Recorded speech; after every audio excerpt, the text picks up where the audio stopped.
Hello everyone, welcome back to our channel. जैसे कि आपको पता है कि हमारी DSSB TGT नेचुरल साइंस के लिए हम जो उन्होंने न्यू सिलेबस दिया है, जिसमें उन्होंने कुछ यूनिट्स को न्यू ऐड किया है जो हमारे ग्रेजुएशन के टॉपिक है, उनको आप पढ़ेंगे। ठीक है, तो इससे पहले है ना, मैं आपको कुछ बताना चाहती हूँ। इससे पहले मैं आपको सेरिकल्चर की यूनिट करा चुकी हूँ, इंसेक्ट वेक्टर वाली यूनिट करा चुकी हूँ और बोन एंड कार्टिलेज वाली यूनिट करा चुकी हूँ। उसको आप है ना प्लेलिस्ट में जाके देख सकते हैं। आज हम एक नई यूनिट स्टार्ट करने जा रहे हैं जिसका नाम है अप्लाइड जूलॉजी। ठीक है, तो DSSB TGT नेचुरल साइंस के सिलेबस में जो एक नई यूनिट है जिसका नाम है अप्लाइड जूलॉजी, उसका जो सब टॉपिक्स है ये सब टॉपिक्स हमको इसमें पढ़ने हैं। ठीक है, होस्ट पैरासाइट रिलेशनशिप के बारे में पढ़ना है, एपिडेमियोलॉजी पढ़नी है। आज वाली क्लास में हम ट्राई करेंगे host parasite relationship and rickettsia and spirochetes के बारे में पढ़ने के लिए। ठीक है, धीरे धीरे इन सब टॉपिक्स पे वीडियो आएगी। ठीक है, बहुत जल्दी मैं fish technology and poultry farming and animal husbandry वाला टॉपिक कवर कराऊंगी। मैं सबसे पहले हम आज के पहले सब टॉपिक पे आते हैं जिसका नाम है introduction to host parasite relationship. तो होस्ट पैरासाइट रिलेशनशिप समझने से पहले हमें समझना होगा कि होस्ट कौन होता है और पैरासाइट कौन होता है। तो होस्ट है ना, हम उसको कहते हैं जो भी किसी को होस्ट कर रहा है। होस्ट करने का मतलब क्या होता है, जब आपके घर पे गेस्ट आते हैं तो आप है ना होस्ट होते हैं। क्यों? क्योंकि उनको एंटरटेन करना, उनकी केयर करना, ये किसका काम है? आपका काम है। तो होस्ट है ना, कोई भी पर्सन होता है, कोई भी एनिमल होता है, कोई भी बर्ड हो सकता है, कोई भी इंसेक्ट हो सकता है, जो क्या करता है? शेल्टर देता है। कोई भी इन्फेक्शियस एजेंट को अपने ऊपर, अपने अंदर रहने देता है नेचुरल कंडीशन में, उसे हम क्या कहते हैं? होस्ट कहते हैं। जैसे कि मैन है, अगर कोई भी बीमारी मेरे शरीर के अंदर रह रही है तो मैं उसके लिए क्या हूँ? होस्ट का काम कर रही हूँ। ठीक है, मॉस्क्यूटो जो है बहुत सारे बीमारी को कैरी करने का काम करता है, तो मॉस्क्यूटो किसका रोल प्ले कर रहा है? होस्ट का रोल प्ले कर रहा है। उसके बाद आता है पैरासाइट कौन होता है। तो ऐसे ऑर्गेनिजम्स जो दूसरे ऑर्गेनिजम्स को है ना नुकसान पहुंचाते हैं। ठीक है, उनके मशीनरी को यूज करते हैं और उनको नुकसान पहुंचाते हैं, उसको हम क्या कहते हैं? पैरासाइट कहते हैं। जैसे कि अगर आपने कभी कुत्ते को देखा है, उसके ऊपर है ना अगर टिक्स हो जाती है तो वो टिक्स जो है वो क्या है? पैरासाइट है। और जो डॉग है वो कौन है? होस्ट है। ठीक है, तो ये है हमारा होस्ट पैरासाइट रिलेशनशिप। अगर आपने ह्यूमंस को देखा है तो ह्यूमंस के ऊपर है ना सर में उनके लाइस हो जाती है, तो हम क्या है? ह्यूमंस क्या होंगे उस टाइम? होस्ट का रोल प्ले करेंगे। और लाइस किसका रोल प्ले कर रही है? पैरासाइट का रोल प्ले कर रही है। क्यों? क्योंकि वो हमारी बॉडी को नुकसान पहुंचाती है। ऐसे ही डॉग्स को नुकसान पहुंचाने का काम कौन करता है? टिक्स करते हैं। तो ये है हमारे होस्ट एंड पैरासाइट। उसके बाद एक टर्म उन्होंने दिया हुआ है जो आपको पढ़ना है, वो है सिम्बोइसिस। तो सिम्बोइसिस का मतलब होता है, सिम्बोइसिस का अगर आप इंग्लिश का जनरल मीनिंग भी देखोगे तो जब जो लोग है ना रिलेशन में रहते हैं, ठीक है, सिम्बोइसिस रिलेशन है। ठीक है, तो ऐसी एसोसिएशन जहाँ दो स्पीसीज के बीच में है ना एसोसिएशन है, वो बहुत ही पास रहते हैं एक दूसरे के। और ये कैसी कैसी हो सकती है? पॉजिटिव हो सकती है, एक दूसरे को फायदा पहुंचाते हैं, नेगेटिव हो सकती है, नुकसान पहुंचाते हैं, या फिर न्यूट्रल हो सकती है। ठीक है, तो सिम्बोइसिस से आप ये नहीं बता सकते कि पॉजिटिव ही होगा, नेगेटिव होगा, न्यूट्रल होगा। इसमें कुछ सब टाइप्स है जिसमें हम देखेंगे कि कौन फायदा पहुंचाती है, कौन नुकसान पहुंचाती है। तो सबसे पहले आता है म्यूचुअलिज्म। तो म्यूचुअलिज्म है, म्यूचुअल अंडरस्टैंडिंग है इनके बीच में। तो म्यूचुअल अंडरस्टैंडिंग किनके बीच में होती है? जिनके बीच में बहुत अच्छा रिलेशन होता है। तो म्यूचुअलिज्म में क्या होता है? दो स्पीसीज साथ में रहती है और दोनों की दोनों, ठीक है, कोई सी भी नहीं, दोनों की दोनों एक दूसरे को फायदा पहुंचाती है। अब इसका सबसे अच्छा एग्जाम्पल कौन है? सबसे बेस्ट एग्जाम्पल कौन है? लाइकन्स। ठीक है, तो लाइकन्स के अंदर है ना दो कंपोनेंट होते हैं, एक होता है फंजाई और एक होता है एल्गी। ठीक है, तो एल्गी जो होती है वो आपको पता है खाना बना सकती है, खुद का खाना बना सकती है। तो वो क्या करती है? खाना बनाती है, किसके लिए भी? अपने लिए भी और फंजाई के लिए भी। और फंजाई क्या करती है? शेल्टर प्रोवाइड करती है। किसको? खुद को तो शेल्टर दे ही रही है, एल्गी को भी शेल्टर प्रोवाइड करती है। तो लाइकन का जो एसोसिएशन होता है, जो फंगी और एल्गी से मिलकर बने होते हैं, कौन? लाइकन्स। वो किसका एग्जाम्पल है? म्यूचुअलिज्म का एग्जाम्पल है। ठीक है, उसके अलावा अगर आपका दूसरा एग्जाम्पल देखने का मन कर जाए तो माइकोराइजा। तो माइकोराइजा किस एसोसिएशन को हम कहते हैं? जो हमारे बड़े बड़े प्लांट्स होते हैं उनकी जो रूट्स होती है उसमें ना कभी कभी फंजाई रह रही होती है। ठीक है, और वो दोनों के दोनों एक दूसरे को फायदा पहुंचा रहे होते हैं, तो इसको हम क्या बोलते हैं? म्यूचुअलिज्म का एग्जाम्पल बताते हैं। उसके अलावा आप अगर अंजीर के पौधों को देखोगे ना, फिग प्लांट को देखोगे, तो उसमें ना एक वास्प की स्पीसीज आती है। वो है ना क्या करती है? फिग के प्लांट को, फ्लावर्स को पॉलिनेट करती है। ठीक है, अगर पॉलिनेट करेगी तभी तो फ्रूट बन पाएगा। और वास्प के लिए क्या हो रहा होता है इसमें? वास्प को क्या फायदा हो रहा है? वो उसको है ना शेल्टर प्रोवाइड करती है, यानी कि फिग प्लांट के फ्लावर्स के अंदर वो आराम से रह सकता है, उसको शेल्टर मिल रहा है, और वो क्या करता है? पॉलिनेशन कर रहा है, तो फिग को ये फायदा हो रहा है। तो जहाँ पे है ना दोनों स्पीसीज का कोई ना कोई फायदा हो रहा है, उसको हम क्या कहते हैं? म्यूचुअलिज्म कहते हैं। उसके तीन बहुत ही अच्छे एग्जाम्पल मैंने आपको दिए, lichens, mycorrhiza and fig plant flowers pollinated bye wasp. ठीक है, आई होप इसमें कोई डाउट नहीं है। अब आता है हमारा नेक्स्ट कमेंसलिज्म। ठीक है। तो कमेंसलिज्म की स्पेलिंग में एक छोटी सी एरर हो गई है, ठीक है, उसको आप देख लीजिएगा। तो इसमें क्या होता है, दो स्पीसीज इसमें भी साथ रहती है, इसमें क्या होता है, एक को तो होता है फायदा और दूसरे को कोई फर्क ही नहीं पड़ता, ठीक है। तो यहाँ पे क्या होता है, कमेंसलिज्म में क्या होता है, एक को फायदा हो रहा है और दूसरा क्या है, अनअफेक्टेड है। अब इसके एग्जाम्पल क्या है, तो अगर एक ऑर्किड का पौधा आपको पता है वो एक एपीफाइट की तरह ग्रो करता है, यानी कि ऑर्किड के प्लांट के ना एक पूरी ऐसे रूट वो जमीन में उगने से ज्यादा है ना किसी प्लांट के ऊपर उगना पसंद करता है। तो मैंगो की ब्रांच पे अगर ऑर्किड उग रहा है एपीफाइट की तरह, तो ऑर्किड को तो फायदा हो रहा है लेकिन मैंगो को कोई नुकसान नहीं हो रहा और कोई फायदा भी नहीं पहुंच रहा है। तो एक इसका एग्जाम्पल है, कमेंसलिज्म का एग्जाम्पल है। उसके अलावा अगर है ना आप वेल मछली देखोगे, उसके ऊपर है ना बार्निकल्स ग्रो कर रहे होते हैं, ठीक है, ये इसका दूसरा एग्जाम्पल है। तो वेल मछली को कोई नुकसान नहीं हो रहा लेकिन बार्निकल्स को रहने के लिए शेल्टर मिल रहा है, तो उनका फायदा हो रहा है। उसके बाद है ना कैटल इक्रेट और ग्रेजिंग इक्रेट। तो ग्रेजिंग इक्रेट क्या करता है, कैटल क्या करता है, सारे के सारे घास को ना उखाड़ देता है, तो उसको है ना आराम से दूसरे वाला इग्रेट खा पाता है, ठीक है। तो ये किसका एग्जाम्पल है, एक को फायदा हो रहा है दूसरे को कोई फर्क नहीं पड़ रहा है। उसके बाद है ना सी एनेमोन, अगर आपने देखा है, ठीक है, तो सी एनेमोन के अंदर है ना क्लाउन फिश रह रही होती है, उसके जो बहुत सारे टेंटिकल्स बाहर निकल के आ रहे होते हैं ना, उसके अंदर है ना एक फिश रह रही होती है जिसका नाम है क्लाउन फिश, ठीक है। तो क्लाउन फिश को रहने के लिए जगह दे रहा है सी एनेमोन, लेकिन सी एनेमोन को ना तो कोई फायदा हो रहा है ना कोई नुकसान हो रहा है, ठीक है। तो इसको हम क्या बोलते हैं, कमेंसलिज्म बोलते हैं। म्यूचुअलिज्म में दोनों को फायदा होता है, कमेंसलिज्म में एक को फायदा होता है दूसरे को कोई फर्क ही नहीं पड़ता है।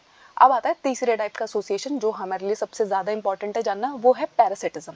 तो पैरासिटिज्म का क्या होता है, दो स्पीसीज साथ में रह रही होती है, एक को तो बहुत ज्यादा नुकसान पहुंचाता है और मोस्टली वो कौन होता है, होस्ट होता है। होस्ट की बॉडी के अंदर पैरासाइट रह रहा होता है और पैरासाइट क्या करता है, होस्ट को बहुत सारा नुकसान पहुंचाता है, तो इसको हम क्या बोलते हैं, पैरासिटिज्म।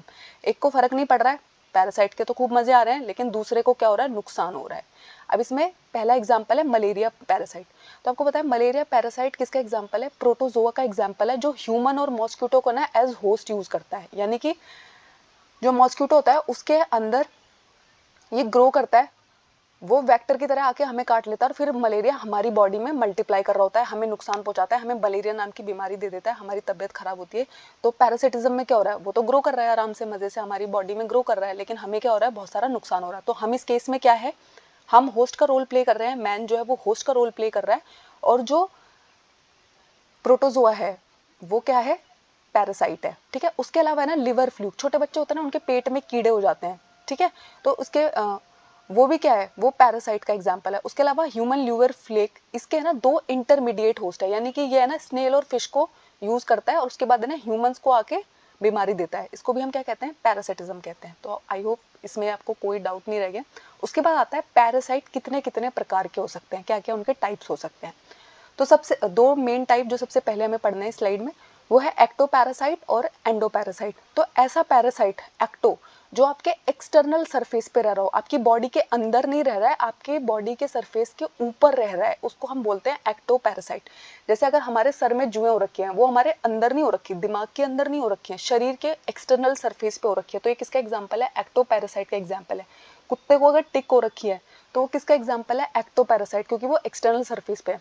और उसके अलावा है ना आपने बहुत ज्यादा बार देखा होगा, पौधों के ऊपर है ना एक बहुत सारी बेल पड़ी होती है पीले कलर की, ठीक है, इसको हम बोलते हैं कैस्केटा। ये भी एक है ना प्लांट है, अमर बेल इसको कहते हैं, ये ना दूसरे प्लांट पे रहता है और उनके सारे के सारे न्यूट्रिएंट्स यूज कर लेता है, अमर बेल इसका नाम होता है। ये किसका एग्जाम्पल है, प्लांट पैरासाइट का एग्जाम्पल है, ठीक है, पर ये भी एक्सटर्नल सरफेस पे रह रहा है। तो जो एक्सटर्नल सरफेस पे रह रहे होते हैं उनको हम बोलते हैं एक्टोपैरासाइट।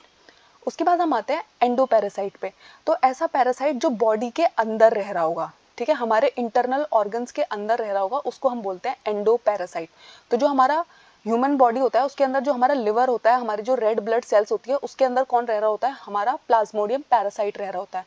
उसके अलावा अगर हमारे पेट में कीड़े हो गए हैं, नीमोटोड्स हो गए हैं, वो भी हमारी बॉडी के अंदर रह रहे हैं, हमारे गट एरिया में रह रहे होते हैं, ठीक है। तो ये किसका एग्जाम्पल है, endo parasite. Ecto external surface पे, एंडो अंदर, ठीक है।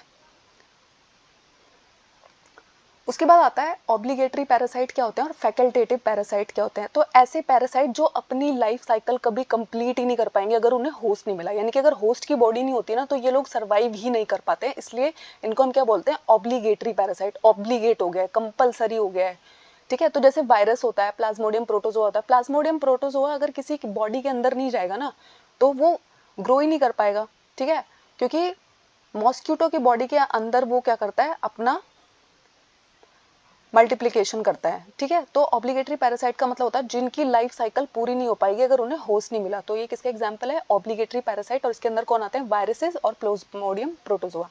उसके बाद आता है फैकल्टेटिव पैरासाइट। तो ये अपनी लाइफ साइकिल बिना होस्ट के भी कंप्लीट कर सकते हैं, लेकिन अगर इन्हें चांस मिलता है तो अगर इनको होस्ट की बॉडी मिल जाती है तो उसे यूज कर लेते हैं, अगर नहीं मिली तो कोई बात नहीं, फिर भी ये लोग चलते रहेंगे, ठीक है। जैसे कुछ फंगल स्पीसीज इसका एग्जांपल होती है, तो अगर उनको कोई कोई होस्ट बॉडी मिलती है तो उसके अंदर रह लेते हैं, अगर नहीं मिलती है तो भी वो अपनी लाइफ साइकिल कंप्लीट कर लेते हैं। तो ऑब्लिगेटरी पैरासाइट का एग्जांपल कौन है, प्लाज्मोडियम एंड वायरस, जो बिना किसी होस्ट बॉडी के अपनी लाइफ साइकिल कभी कंप्लीट नहीं कर सकते। उसके बाद आता है होस्ट क्या होता है। तो होस्ट है ना एक ऐसा ऑर्गेनिज्म होता है जिसके या तो ऊपर या उसके शरीर के अंदर पैरासाइट रह रहा होता है, ठीक है। अब होस्ट के कितने टाइप होते हैं, अभी हमने पैरासाइट के टाइप देखे हैं, अब हम होस्ट के टाइप देखेंगे। तो सबसे पहला होस्ट होता है जिसको हम प्राइमरी होस्ट कहते हैं या फिर डेफिनेटिव। सबसे पहले होता है प्राइमरी होस्ट या डेफिनेटिव होस्ट। तो ऐसा होस्ट जिसके अंदर है ना पैरासाइट रहता है, मेच्योरिटी पाता है, यानी कि अपनी सेक्सुअल स्टेज वो जिसके अंदर कंप्लीट करता है ना, उसको हम क्या बोलते हैं, प्राइमरी होस्ट। क्योंकि पैरासाइट को मल्टीप्लाई करने के लिए सेक्सुअल स्टेज से गुजरना होगा, अगर उसकी सेक्सुअल स्टेज कंप्लीट नहीं हो पाएगी तो वो मल्टीप्लाई कैसे करेगा। तो जिसके अंदर वो अपनी सेक्सुअल स्टेज को कंप्लीट करता है उसको हम कहते हैं प्राइमरी होस्ट। तो जो प्लाज्मोडियम होता है जो हमें मलेरिया नाम की बीमारी देता है, उसका डेफिनेटिव होस्ट है ना फीमेल एनोफ्लीज मॉस्किटो है, क्योंकि फीमेल एनोफ्लीज मॉस्किटो के गट में जब वो होता है ना तो अपनी सेक्सुअल स्टेज कंप्लीट करता है, मल्टीप्लाई करता है, रिप्रोडक्शन करता है उस टाइम पे, ठीक है। और मैन जो होता है, व्यूचेरिया बैनक्रॉफ्टी नाम का जो वर्म होता है जो हमें फिलेरियसिस नाम की बीमारी देता है, उसकी जो सेक्सुअल लाइफ स्टेज है वो कहाँ पे कंप्लीट होती है, हमारी बॉडी के अंदर कंप्लीट होती है। तो उसके लिए मैन प्राइमरी होस्ट है, और प्लाज्मोडियम के लिए प्राइमरी होस्ट कौन है, फीमेल एनोफ्लीज मॉस्किटो, जो इसका वेक्टर भी होती है, इस बीमारी का, मलेरिया बीमारी का वेक्टर भी होती है फीमेल एनोफ्लीज मॉस्किटो, ठीक है। तो ये होता है प्राइमरी होस्ट और डेफिनेटिव होस्ट, जहाँ पे वो अपनी सेक्सुअल स्टेज अटेन करेगा, सेक्सुअल मैच्योरिटी जहाँ पे आएगी। उसके बाद होता है सेकेंडरी होस्ट, जिसको हम कभी कभी इंटरमीडिएट होस्ट भी कह देते हैं। तो ये ऐसा होस्ट होता है जिसके अंदर पैरासाइट है ना लार्वल और एसेक्सुअल स्टेज में रहता है। मोस्टली यहाँ पे है ना सेक्सुअल रिप्रोडक्शन नहीं करेगा, सिर्फ एसेक्सुअल टाइप के रिप्रोडक्शन करता है, ठीक है। इसको हम क्या कहते हैं, सेकेंडरी होस्ट कहते हैं। जैसे कि पिग जो है ना, ठीक है, पिग इंटरमीडिएट होस्ट है किसका, टेपवर्म का। टेपवर्म है ना उसकी बॉडी में एसेक्सुअल स्टेट में रहते हैं, ठीक है।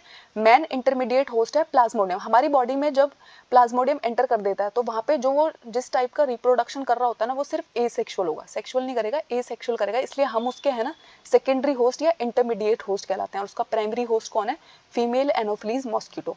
उसके बाद आता है फीमेल क्यूलेक्स मॉस्किटो, जो व्यूचेरिया बैनक्रॉफ्टी के लिए सेकेंडरी होस्ट है, और इसके लिए प्राइमरी होस्ट कौन था, मैन, ठीक है।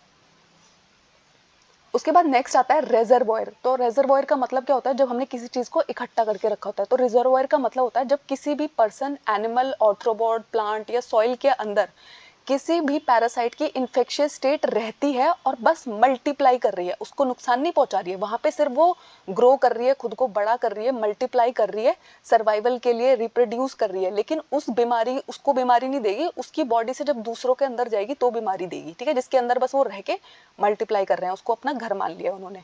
तो रिजर्वायर होस्ट जो होता है वो मेनली सिर्फ किस पर्पज के लिए यूज होता है, मल्टीप्लाई करने के लिए, मल्टीप्लिकेशन। यहाँ पे पैरासाइट सिर्फ मल्टीप्लाई कर रहा होता है खुद को किसकी बॉडी के अंदर, रेजर्वोयर होस्ट के अंदर। उसके बाद आता है, अब ये तो सब कुछ हुआ, होस्ट कौन है, पैरासाइट कौन है। अब होस्ट और पैरासाइट को कोई कैरी भी तो करता होगा। होस्ट के अंदर पैरासाइट पहुंचता कैसे है, तो उसमें जो उसकी मदद करते हैं उनको हम कहते हैं वेक्टर।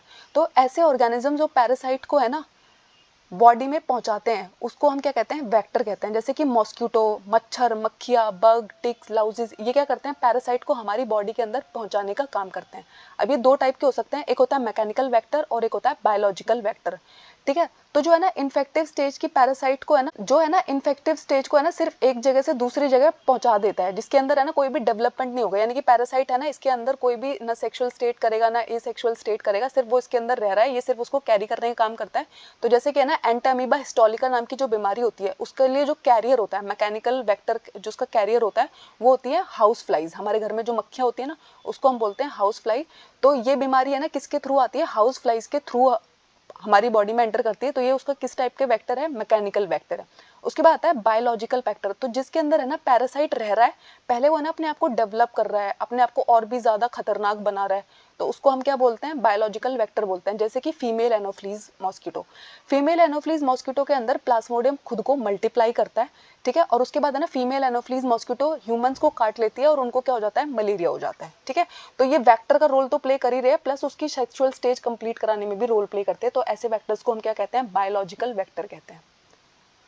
उसके बाद है ना इन्होंने एक और सब टॉपिक दिया हुआ था, रिकेट्शिया एंड स्पाइरोकेट्स, तो हमें पढ़ना है कि रिकेट्शिया क्या है, स्पाइरोकेट्स क्या है। ये दोनों के दोनों ना एक टाइप के बैक्टीरिया हैं, ठीक है। अभी किस टाइप के बैक्टीरिया है, इनकी क्या क्या प्रॉपर्टी है, अब हम उनको देखते हैं। सबसे पहले हम पढ़ेंगे रिकेट्शिया और इनसे होने वाली बीमारियां हमें पढ़नी है।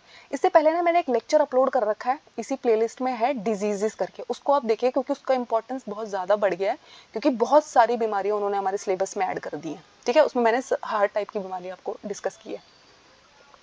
उसके बाद आता है रिकेट्शिया क्या होता है, तो रिकेट्शिया जो है ये obligatory intercellular gram negative bacteria है। तो कैसे बैक्टीरिया है ये, ग्राम नेगेटिव है, ठीक है। उसके बाद है ना ये ऑब्लिगेटरी है, ऑब्लिगेटरी का मतलब क्या है, इनको कोई ना कोई बॉडी चाहिए होगी अपनी लाइफ साइकिल कंप्लीट करने के लिए, ठीक है, इस टाइप के पैरासाइट है ये।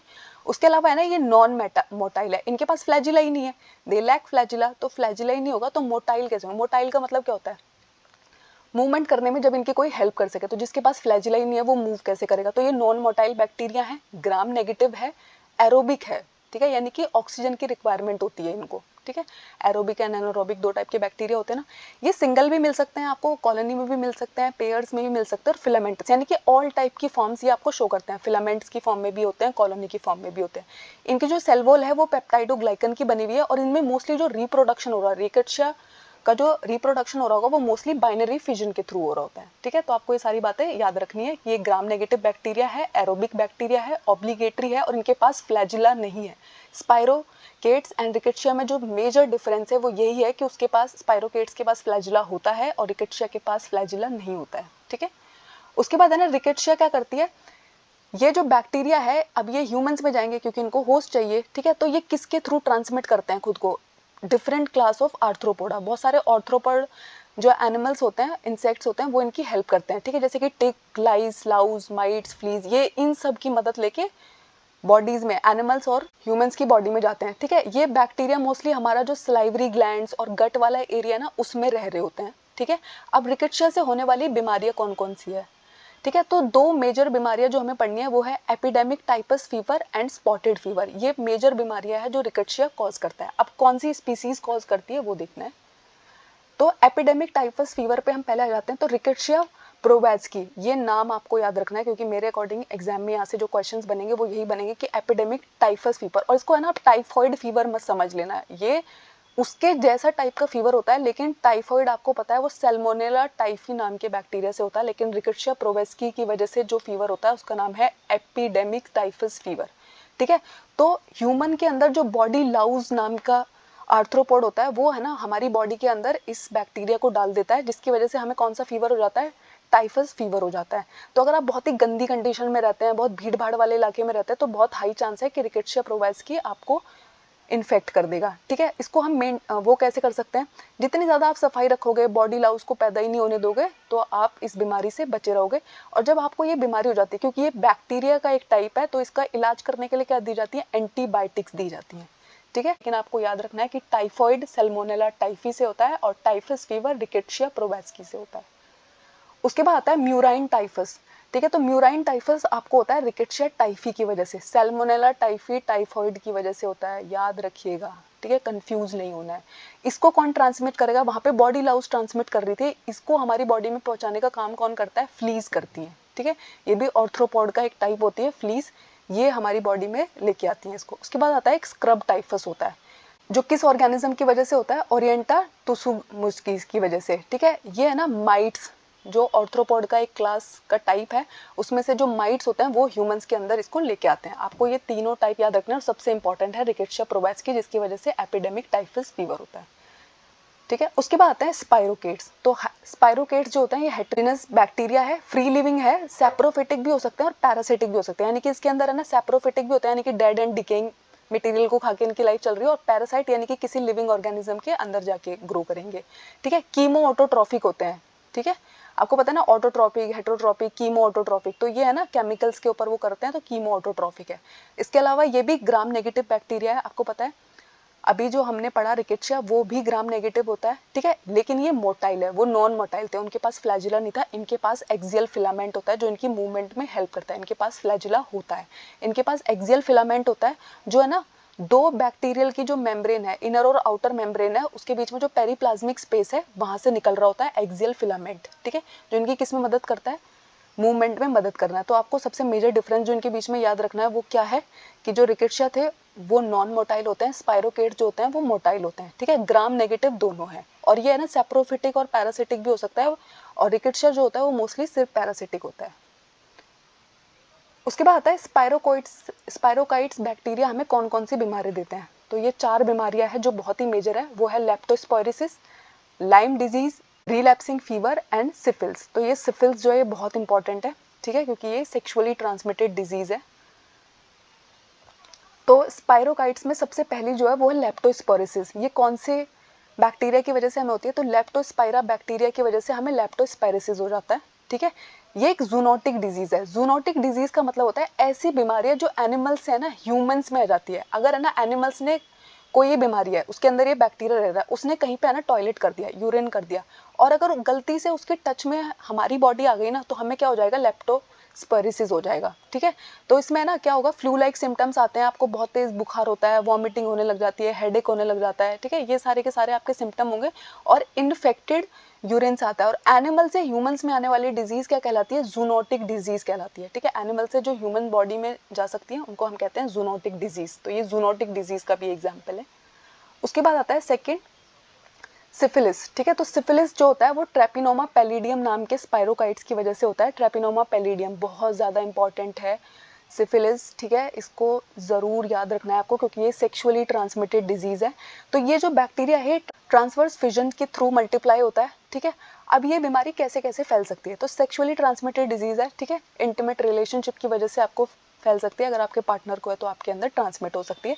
उसके अलावा अगर ऐसी मदर है जिसको ये बीमारी थी और उसको बेबी होने वाला है तो उसके न्यूबॉर्न बेबी को हो जाएगी, ठीक है।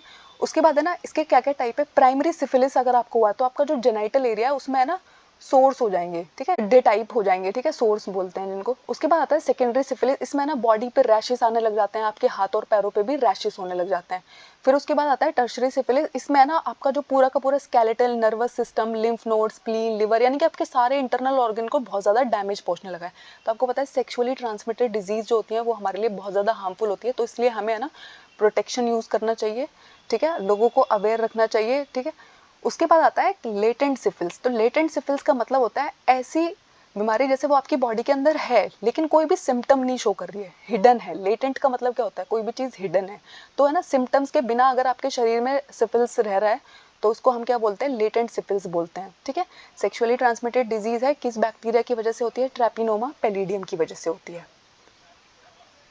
उसके बाद होता है लाइम डिजीज। तो लाइम डिजीज हमें बोरीलिया एक्जिली की वजह से होती है, और रिलेप्सिंग फाइवर जो होता है वो बोरीलिया डुटूनी की वजह से होता है। इन बैक्टीरियाओं का नाम आपको याद रखना है कि कौन सी बीमारी किस बैक्टीरिया की वजह से होती है। तो प्राइमरी ट्रांसमिशन इसमें है ना ह्यूमन बॉडी लाउस के थ्रू होता है, यानी कि ये बीमारी आपके शरीर में लाइम डिजीज, रिलेप्सिंग फाइवर कौन पहुंचाता है, बॉडी लाउस पहुंचाता है। बॉडी लाउस आपकी बॉडी में एंटर कर मतलब आपको काटेगा और फिर आपकी बॉडी के अंदर ये बीमारियां ट्रांसमिट कर देगा। इसमें जो सेकेंडरी ट्रांसमिशन होता है वो अगर आपने है ना किसी इंसान को ये बीमारी थी और उसका ब्लड आपको चढ़ा दिया गया, या फिर आपने है ना ऐसी निडल यूज की जो उस इंसान को यूज हुई थी जिसके अंदर ये डिजीजेस थी, तो भी आपको ये बीमारी हो जाती है। इसमें भी क्या होगा, बहुत ज़्यादा हाई फीवर होता है, हेडेक होता है, वॉमिटिंग होती है। उसका प्रिवेंशन क्या है, आप इसको रोक कैसे सकते हो, तो सबसे अच्छा प्रिवेंशन है आप सफाई रखो। जब आप जितना अच्छा साफ रखोगे, ह्यूमन बॉडी लाउस होनी ही नहीं चाहिए, ठीक है, तो उसको हम क्या बोलते हैं, डी लाउजिंग बोलते हैं। आपको गर्म पानी में अपने सारे के सारे बेडशीट्स, कपड़ों को धोना है ताकि जो अगर कोई लाउस वहाँ पे रह भी रही है तो वो मर जाए। Thank you. आई होप आपको इसमें कोई डाउट नहीं है। अगर कोई डाउट है तो मुझे कमेंट्स में बताइएगा। हमारे चैनल को सब्सक्राइब कीजिएगा, अपने फ्रेंड्स के साथ शेयर कीजिएगा। Thank you.